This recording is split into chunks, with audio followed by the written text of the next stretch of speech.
2026 T20 world cup గెలవబోతోంది. 2026 July లోపల ఇండియాకి పాకిస్తాన్కి మళ్ళీ యుద్ధం రాబోతోంది.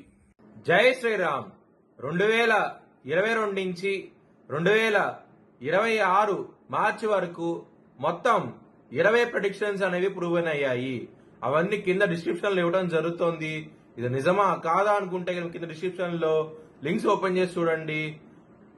నిజమైతేనే నా ఛానల్ ని సబ్స్క్రైబ్ చేసుకోండి. ధనుసు రాశికి అధిపతి గురువు. ధనుసు రాశిలో మూలా 4 పాదాలు, పూర్వాషాఢ 4 పాదాలు, ఉత్తరాషాఢ 1వ పాదం ఉంటుంది. ఈ నక్షత్రం వాళ్ళందరూ నేను చెప్పే మాస ఫలితాలు వర్తిస్తాయి. ఈ మాసంలో ధనుసు రాశి వారికి తృతీయంలో రాహు ఉంటారు. తృతీయ స్థానం బుధుడు 4వ స్థానం నిలబడతారు. 4వ భావంలో శని, రవి, కుజులు ఉంటారు. మరియు రవి 14 ఏప్రిల్ నుంచి 5వ భావానికి వెళ్తారు. శుక్రుడు 5వ స్థానం ఉంటారు. 19 ఏప్రిల్ నుంచి ఆయన 6వ స్థానానికి వెళ్తారు. సప్తమంలో గురువు ఉంటారు ఈ మాసం మంత్రాను. మరియు 9వ స్థానంలో కేతు ఉంటారు. ఇది గ్రహస్థితి ధనుసు రాశి వారికి. ధనుసు రాశి వారికి లగ్నాధిపతి అయిన గురువు 7వ భావంలో ఉండటం మూలంగా కుజ దృష్టి కూడా ఉన్నది కాబట్టి మీకు మ్యారేజ్ పరంగా బాగుంటుంది. బిజినెస్ పరంగా పెట్టుబడి ఎక్కువ పెట్టండి, మంచి లాభాలు చూస్తారు ఈ మాసం అంతాను. కుటుంబ పరంగా సమస్యలు అయితే ఉంటాయి. కుటుంబాధిపతి అయిన శని 4వ భావంలో ఉండి రవి, కుజ బద్ధశత్రువు శనికి ఈ 2 గ్రహాలు శనిని చూస్తున్నప్పుడు కుటుంబ పరంగా సమస్యలు ఉంటాయి, ఇబ్బందులు ఉంటాయి. మానసికమైన ప్రశాంతత అనేది చాలా తక్కువగా ఉంటుంది. చాలా ఇబ్బందులు అయితే ఉంటది. డెసిషన్ మేకింగ్ లో రాంగ్ డెసిషన్స్ తీసుకుంటారు.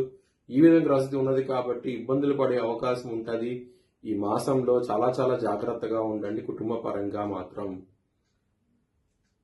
విద్యార్థులకి కాన్సన్ట్రేషన్ పవర్ తగ్గడం జరుగుతుంది. సమస్యలు అనేవి వస్తాయి. అదర్ అప్లికేషన్స్ ఎక్కువై కాన్సన్ట్రేషన్ పవర్ తగ్గడం, మార్క్స్ తక్కువ రావడం జరుగుతుంది. చాలా ఇబ్బందులు అయితే ఉంటాయి. ధనపరంగా మాత్రం ఏదో విధంగా ధనం అనేది చేతికి వస్తుంది. ఈ మాసం అనేది ధనపరంగా మాత్రం ప్రాబ్లమ్స్ అనేవి అంత అనుకూలంగా అంత ఇబ్బందికరంగా అయితే ఏమీ లేదు. లవర్స్ కి మాత్రం బ్యాడ్ టైం నడుస్తుంది. ఆరోగ్యపరంగా ఇబ్బందులు ఉంటాయి. ఈ మాసం అంతాను శత్రువులు పెరిగే అవకాశం ఎక్కువగా ఉన్నది. చాలా చాలా జాగ్రత్తగా అయితే ఉండండి. 6వ స్థానం మీద శని దృష్టి ఉన్నది. దీని మూలంగానే మీకు ఇబ్బంది పడే అవకాశం ఉంటుంది. ముఖ్యంగా ఆడవాళ్ళతో 19 ఏప్రిల్ నుంచి చాలా జాగ్రత్తగా ఉండండి. ఇబ్బందులు పడే అవకాశం ఎక్కువగా ఉన్నది. ఆడవాళ్ళ శత్రుత్వం పెరిగే అవకాశం ఉంటుంది.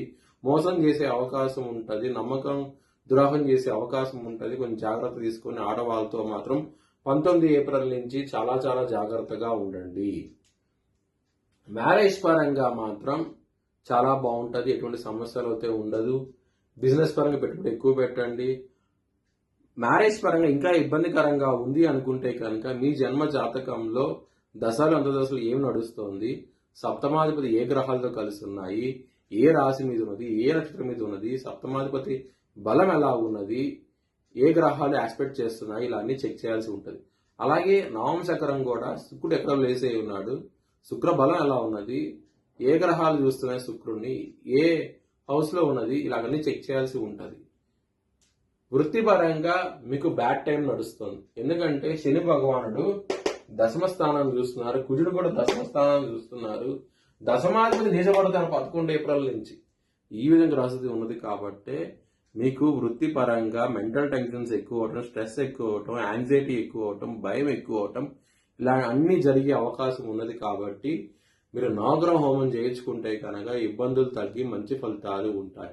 ఒకవేళ చేయించుకోవాలనుకుంటే కనుక హెచ్చరించి దిశాలను సంప్రదిస్తే కనుక మీరు లైవ్ వీడియో కాల్లో హోమాన్ని చూపించడం జరుగుతుంది. మీ భవిష్యత్ వివరాల కోసమై హెచ్చరించి దిశాలను సంప్రదించండి. Please like, share and subscribe my channel.